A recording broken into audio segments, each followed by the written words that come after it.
ভুলে যাওয়ার রোগ ডিমেনশিয়া। বুড়োদের ভুলোমনের সঙ্গে ডিমেনশিয়া মিশিয়ে ফেলে অনেকেই। আবার আলঝেইমার্স ও ডিমেনশিয়াকে এক মনে করে কেউ কেউ। ডিমেনশিয়া কী এবং এর চিকিৎসা নিয়ে লিখেছেন অধ্যাপক ডাক্তার এম.এস. জহিরুল হক চৌধুরী। বয়সের সঙ্গে মস্তিষ্কের কর্মক্ষমতা স্বাভাবিকভাবেই কমে যায়।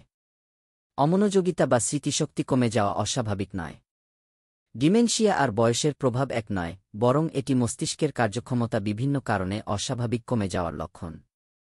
ডিমেনশিয়া দেখা দিলে শুধু স্মৃতিশক্তি হ্রাস পায় না, বরং এর পাশাপাশি দেখা দেয় ভাষাগত ও আচরণগত সমস্যা, ব্যক্তিত্বের সমস্যা, বুদ্ধিমত্তার লোপ, মনোবৈকল্য ইত্যাদি। রোগের প্রকোপ বাড়ার সঙ্গে এই লক্ষণগুলো একে একে দেখা দিয়ে থাকে। বাড়ছে ডিমেনশিয়া রোগী। জীবনযাত্রার পদ্ধতি এবং মানুষের গড় আয়ুষ্কাল বৃদ্ধির সঙ্গে ডিমেনশিয়া রোগীর সংখ্যা বাড়ছে। বর্তমানে বিশ্বে ডিমেনশিয়া রোগীর সংখ্যা 5,2030 সালে সংখ্যাটি বেড়ে 7,60,00,000 ছাড়িয়ে যাবে। আমাদের দেশে 2015 সালের তথ্য অনুযায়ী অনুমিত ডিমেনশিয়া রোগীর সংখ্যা ছিল 4,60,000। আগামী 2030 সালে তা বেড়ে দাঁড়াবে 8,03,4,000-এ। এই বিপুল পরিমাণ রোগীদের মানসম্মত চিকিৎসা নিশ্চিত করার জন্য প্রয়োজন জনসচেতনতা বৃদ্ধি করা। ঝুঁকিতে কারা? সাধারণত বয়স 60 বছর পার হওয়ার পর এই রোগ দেখা দেয়। 60 প্রতি 20 জনে একজন এবং 80 বছর বয়সের বেশি প্রতি 5 জনে একজন ডিমেনশিয়ায় আক্রান্ত। বিরল ক্ষেত্রে 60 বছরের কম বয়সী ব্যক্তিও এই রোগে আক্রান্ত হতে পারে। কেন হয়? ডিমেনশিয়া অনেক কারণেই হতে পারে। কিছু কারণ প্রতিকারযোগ্য, তবে বেশিরভাগ রোগীর ক্ষেত্রেই কারণগুলোর প্রতিকার থাকে না।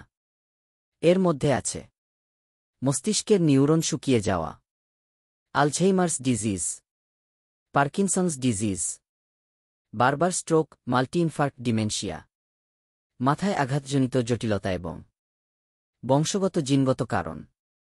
এসব কারণে ডিমেনশিয়া হলে সেটি প্রতিকারযোগ্য নয়, অর্থাৎ একবার দেখা দিলে প্রকোপ কমানোর বা আরোগ্যলাভের আশা নেই।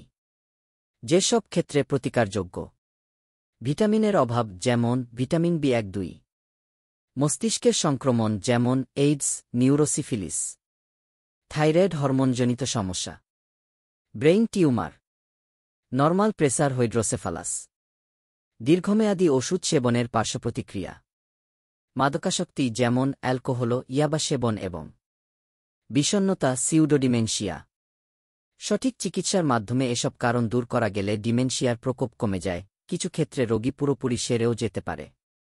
ডিমেনশিয়া নির্ণয়: রোগীর উপসর্গগুলোর সঠিক ইতিহাস, তাকে পর্যবেক্ষণ করা এবং প্রয়োজনীয় ক্ষেত্রে বিভিন্ন মেডিকেল পরীক্ষা-নিরীক্ষার মাধ্যমে ডিমেনশিয়া নির্ণয় করা হয়। মেডিকেল পরীক্ষার মধ্যে রয়েছে মিনি মেন্টাল স্ট্যাটাস পরীক্ষা, বায়োকেমিক্যাল পরীক্ষা, নিউরোইমেজিং এবং কিছু বিশেষ ক্ষেত্রে ব্রেইন টিস্যু বায়োপসি।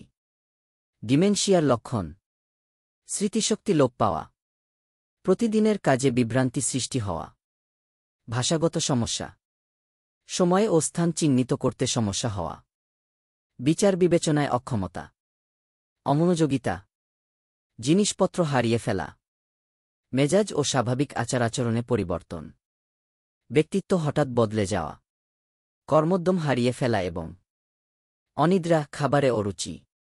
চিকিৎসা: ডিমেনশিয়া রোগীদের হাসপাতালে ভর্তি করে দীর্ঘমেয়াদী চিকিৎসার প্রয়োজন নেই। শুধু পরীক্ষা-নিরীক্ষা করে সঠিক রোগ নির্ণয়ের জন্য হাসপাতালে ভর্তি করাতে হতে পারে স্বল্প সময়ের জন্য। চিকিৎসকের প্রধান দায়িত্ব রোগীর ডিমেনশিয়ার মূল কারণ শনাক্ত করে সে অনুযায়ী চিকিৎসার ব্যবস্থাপত্র প্রদান করা।